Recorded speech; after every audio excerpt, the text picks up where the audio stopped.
Peddi movie team ఫ్యాన్స్ని ఏమాత్రం disappoint అవనివ్వడం లేదు. బుచ్చిబాబు డైరెక్షన్లో గ్లోబల్ స్టార్ రామ్ చరణ్ వీళ్ళిద్దరి కాంబినేషన్లో వస్తున్న ఫిలిమే పెద్ది. ఈ సినిమా స్పోర్ట్స్ డ్రామాగా తెరకెక్కుతున్నట్లు అందరికీ తెలిసిందే. సినిమా ఫస్ట్ లుక్తోనే రామ్ చరణ్ ఫ్యాన్స్కి ఫుల్ మీల్స్ పెట్టేశారు.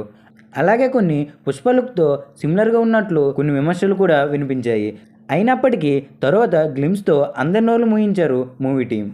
రామ్ చరణ్ లుక్స్ కానీ, యాక్షన్ షాట్స్ కానీ, రెహమాన్ బీజిఎం కానీ ఒకటి కాదు, గ్లిమ్స్తోనే సినిమాపై ఎక్స్పెక్టేషన్స్ పెంచేశారు. అలాగే మూవీలో మెయిన్ లీడ్ అయిన దివ్య అండ్ బర్త్డేన ఒక పోస్టర్ కూడా రిలీజ్ చేశారు. ఈ పోస్టర్ కూడా రామ్ చరణ్ ఫస్ట్ లుక్కి ఏమాత్రం తగ్గనివ్వలేదు. షూటింగ్ దాదాపు 50% పూర్తి చేసినట్లు బుచ్చిబాబు చెప్పుకుంటూ వచ్చారు. మళ్ళీ మూవీ టీం ఒక కొత్త సాంగ్ షూట్తో క్లిప్స్ని రిలీజ్ చేశారు. ఉత్తరాంధ్ర స్టైల్లో ఉండబోతుందంట ఈ సాంగ్. ఏదైనా కానీ మూవీ టీం మాత్రం ఫ్యాన్స్ని ఏమాత్రం డిసప్పాయింట్ చేయట్లేదనే చెప్పాలి. ఈసారి డైరెక్టర్ బుచ్చిబాబు బాక్సాఫీస్ని గట్టిగానే కొట్టాలని ఫిక్స్ అయినట్లున్నారు.